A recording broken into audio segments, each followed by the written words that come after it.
Bienvenue sur la chaîne Happy Mining, c'est un plaisir de vous retrouver, surtout en ces périodes un peu troubles au niveau géopolitique, économique et bien sûr les crashs des cryptos en ce moment. Donc faut éviter de paniquer et il faut attendre que la vague passe comme c'est déjà passé et ça recommencera, c'est tout un cycle. Donc aujourd'hui on va faire un petit test de montage de ce nouveau modèle qu'on est en train d'essayer chez Happy Mining. Donc c'est un rack fermé basé sur une carte mère de marque Honda sans le H, modèle AK2980, où il y a 8 ports PCI Express au format 16X, donc c'est un peu un équivalent d'une BTC S37. Voilà, et donc on voulait tester ce type de carte mère. Donc elle est équipée comme la BTC S37 de DDR3 au format SODIMM. Donc là c'est 4 Go en général, ça suffit. Donc c'est 4 Go à 1600 MHz, donc c'est suffisant pour faire tourner iOS avec 8 cartes graphiques. C'est fourni avec un disque mSATA 64 Go. On a un port Ethernet, on a des prises USB, on a une sortie HDMI, hein, donc le processeur, c'est un processeur 2 corps 1700 MHz qui permet d'avoir l'affichage directement sur la carte mère. On a une alimentation non ATX, hein, donc c'est pas le format ATX standard et il n'y a pas de sortie ATX. Donc on a que des câbles 8 pins en sortie de cette alim là, donc il y en a un petit paquet. Donc on est sur une alimentation 2300 watts.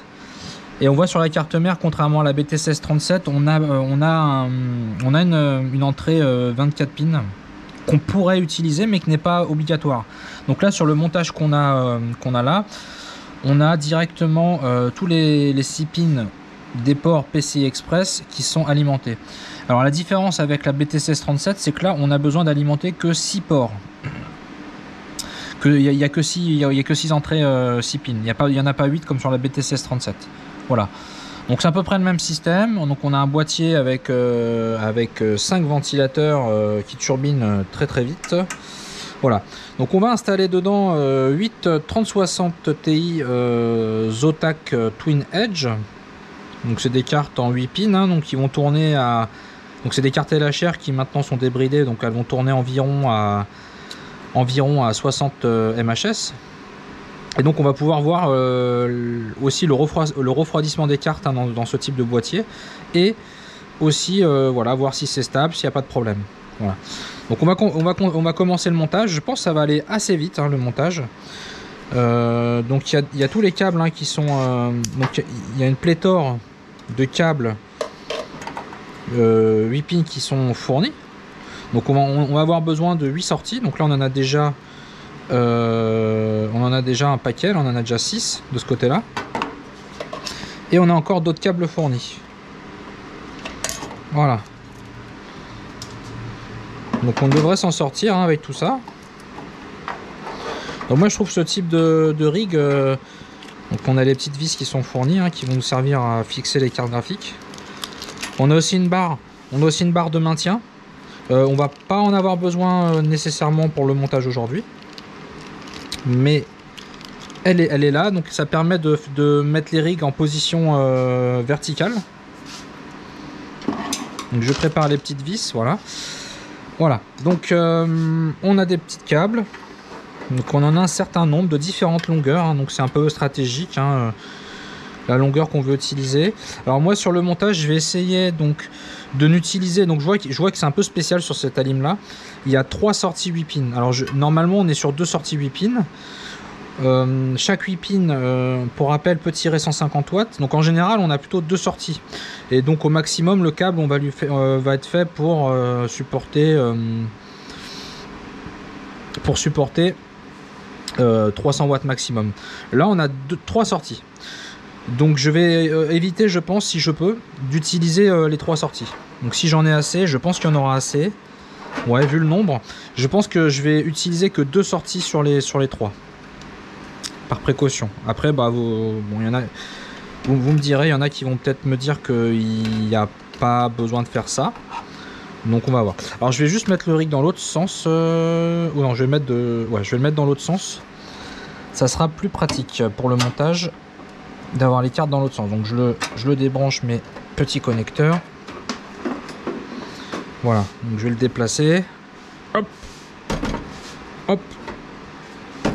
Voilà. Donc au préalable, j'ai branché en 6 pins les 6 pins sur la carte mère. Donc maintenant il reste, hein, c'est le principe, c'est simple, il ne reste plus qu'à mettre les cartes graphiques directement. Voilà.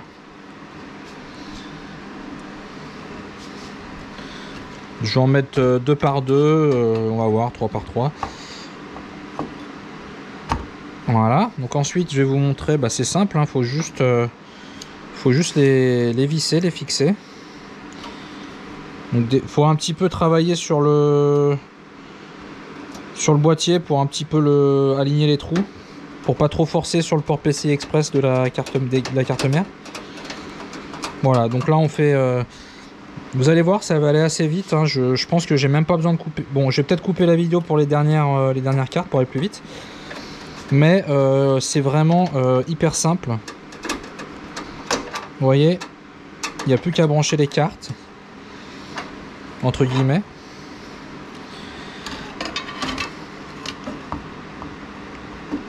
Bon, je vais en faire 4 avec vous. Et puis après, on va se retrouver pour l'alimentation des cartes.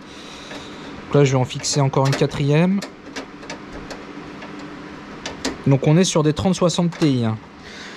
Donc on va être sur un rig à environ 480 MHz. Hop.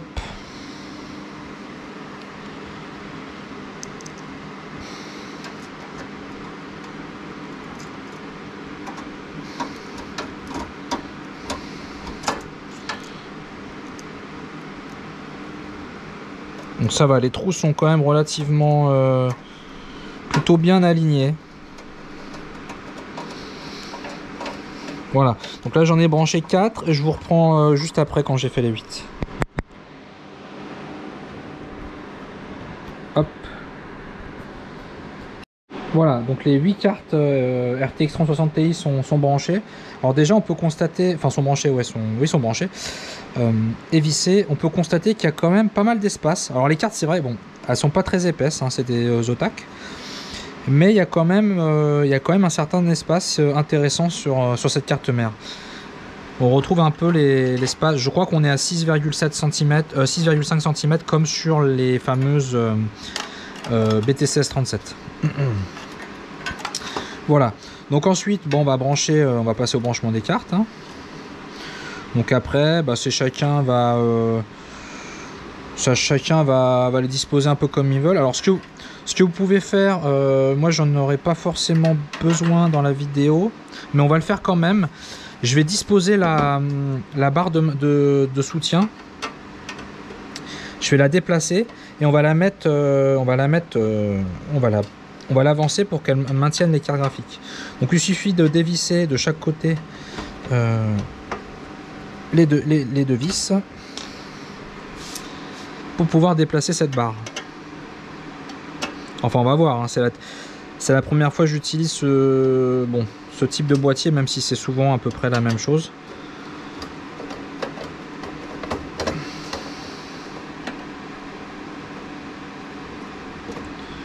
Voilà, donc on va la positionner, on va essayer de la positionner. Donc là on a des câbles, ouais, on a des câbles qui viennent avec. Donc je vais les couper. Hop. Et donc la barre, on va la, je pense que alors je suis pas un expert, mais oui, voilà, si c'est comme ça plutôt. C'est vrai que moi je suis plutôt habitué à utiliser des rigs ouverts. Voilà, ça me paraît pas mal. Donc on va les remettre maintenant.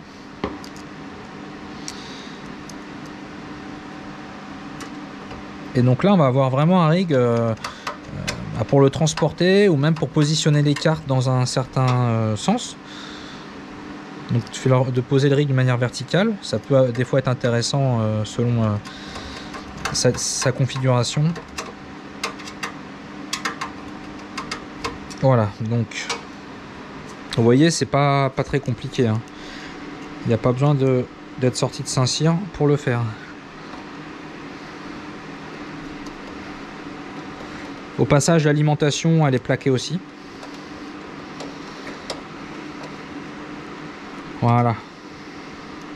Et la dernière vis.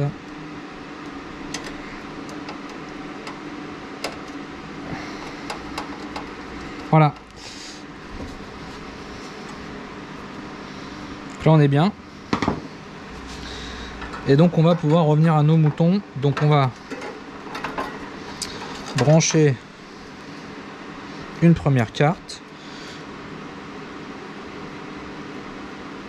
Donc, comme je vous ai dit, sur chaque câble à 3 sorties, je pense n'en utiliser que 2 sur les 3. Je n'ai pas envie de pousser le vis plus loin, vu qu'on a, je pense qu'on aura assez de câbles.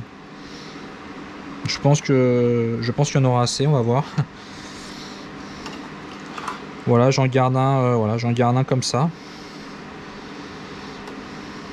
Ça gênera pas. Ensuite, celui-là on en a un, 2. Oui, bon, on en a largement. Donc il y a des câbles, j'ai l'impression qu'il y a des câbles de différentes longueurs. On retrouve souvent ce type de configuration à différentes longueurs sur ce type d'alimentation. Voilà.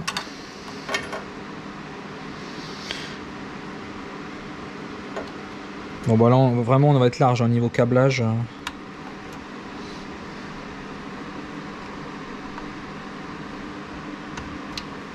Voilà, et puis on va en prendre un là qui est assez long. Et on va pouvoir finir ça.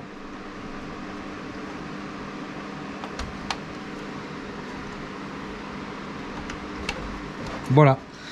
Donc là vous pouvez voir, après vous pouvez mettre des petits serflex, faire un petit peu de câble management.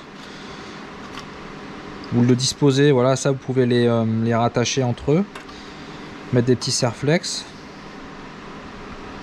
Ou peut-être que vous pouvez faire un peu de câble management. Au lieu de mettre dans cette position là, vous pouvez peut-être éventuellement rattacher ce câble là et juste faire comme ça. Hop. Bon voilà, il y a différentes solutions possibles. Et donc maintenant je vais tout rebrancher et on va regarder ce que ça donne sur iVoS. Voilà, le rig est démarré. Donc comme vous pouvez le voir, ça fait un petit peu de bruit. C'est l'alimentation qui est un peu bruyante. Il y a d'autres modèles avec des alimentations plus silencieuses que ça. Et je peux vous dire que les ventilos, ça souffle. Je vais vous montrer. Je vais vous montrer avec ça. Si vous mettez, regardez, ça souffle. C'est des ventilos, il y a de l'air qui débite. Je crois qu'on est à 4000 tours. 4 à 4500 tours par minute. Voilà, donc le rig, je l'ai démarré avec un iVoS qui est installé dessus. J'ai fait la configuration des 3060 Ti habituelle. Et voilà, il n'y a rien de spécial. Ça tourne sans problème. Donc vous pouvez voir. Voilà, donc on a nos petites 3060 Ti qui tournent à pas loin de 60 MHz par seconde. Donc au niveau de l'overclocking, sur le GPU, j'ai mis 1400 MHz en locket core clock. Et au niveau de la fréquence mémoire, on est sur du 2000 MHz parce que c'est des Inix. Voilà, donc on avoisine les 480. Alors je vais reculer un peu, on verra mieux. Ouais. On avoisine les 480 MHz par seconde. Et au niveau température, donc là le boîtier il est ouvert. On a les cartes qui sont à peu près à un peu moins de 60 degrés. Pour des ventilos réglés à 60%. Je vais fermer le boîtier et je vais attendre pour voir ce que ça donne. Sachant qu'il fait vraiment très chaud aujourd'hui. Pour vous dire, il fait 39 degrés. Il fait 39 degrés. Voilà, donc il fait vraiment très chaud. Et on a des cartes qui sont voilà, qui sont à 60 degrés sans trop pousser les ventilos. Donc ça c'est vraiment intéressant. Et je vais refermer le boîtier et puis je vais vous dire ce que ça donne après quelques minutes à laisser tourner. Voilà. Voilà, donc après avoir fait tourner le rig quelques minutes, fermé, voilà, on reste en dessous des 60 degrés, hein, on est entre 58 et 59 degrés. Et le rig, voilà, pour l'instant est très stable. Sachant que là, dans l'air ambiant, il fait 39 degrés. Donc, il fait vraiment chaud, c'est une canicule hein, qu'on a cette semaine. Et voilà, donc les ventilateurs tournent à 60%. Et les cartes sont maintenues à moins de 60 degrés. Hein, donc en général, on recommande en rythme de croisière d'être autour de 60 degrés ou moins. Donc là, voilà, c'est parfait. Donc on a nos petites cartes qui tournent à pas moins de 60 MHz. Voilà, voilà, c'est la fin de ce petit tuto vidéo de test. Et je vous dis à bientôt sur la chaîne Happy Mining. Ciao, bon minage à tous.